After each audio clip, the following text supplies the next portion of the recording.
নামাজের মধ্যে ভুল হয়ে গেলে সাজদা কিভাবে দিতে হবে জানেন আপনি? সাজদা দিতে হবে যদি কোনো, শোনেন, দুইটা সাইজ আছে। যদি কোনো নামাজের মধ্যে বেশি হয়ে যায়, নামাজের মধ্যে বেশি হয়ে যায়, বেশি কি আপনি দ্বিতীয় রাকাতে বসে রয়েছেন, খবর না, তৃতীয় রাকাতে বসে রয়েছেন, খবর নাই, এর পিছনে একজন লোক পানিতে দাঁড়াই গেছেন, বুঝছেন তো? সুবহানাল্লাহ বলার পরে উঠে গেছেন, তো এই যে সময় নষ্ট করছেন না বেশি, অনেকক্ষণ বেশি, তাহলে আপনি এখন কি করবেন? সাজদা দিবেন। এই সাজদা কখন দিবেন? সালামের পরে দিবেন। 2 সালাম ফিরানোর পরে সাজদা দিবেন, বাস, শেষ, আর কিছু করা লাগবে না। আর যদি কোনো কম হয়ে গেছে, যেমন দ্বিতীয় রাকাতে বসেন নাই, পরপর 2 বার উপরে উঠে গেছেন, বুঝছেন তো?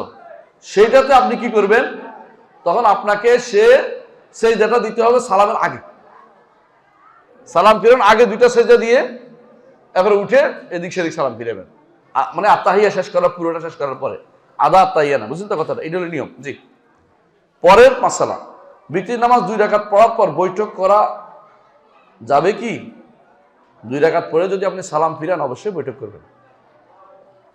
2 রাকাত পড়ার পরে সালাম ফিরিয়ে ফেলবেন, এরপর উঠে আরেক রাকাত পড়বেন, এটাই তো নিয়ম। আর যদি বলেন যে আমি 3 রাকাত পড়বো একসাথে, তাহলে দ্বিতীয় রাকাতে বসবেন না, কারণ বাইহাকির হাদিসে আসছে রাসূলুল্লাহ সাল্লাল্লাহু আলাইহি ওয়াসাল্লাম বলেছেন, লা ইয়াকউদু ইল্লা ফি আখিরিহিন্না, রাসূল শুধু শেষটাই বসতেন, শেষ বসাতেন। এমনকি যদি কেউ 11 রাকাতও পড়ে, প্রথম 10 রাকাতেও বসবেন না, একেবারে প্রতি রাকাতে দাঁড়িয়ে যাবেন, শেষ রাকাতে বসবেন শুধুমাত্র। এটা বোঝা যাচ্ছে কি?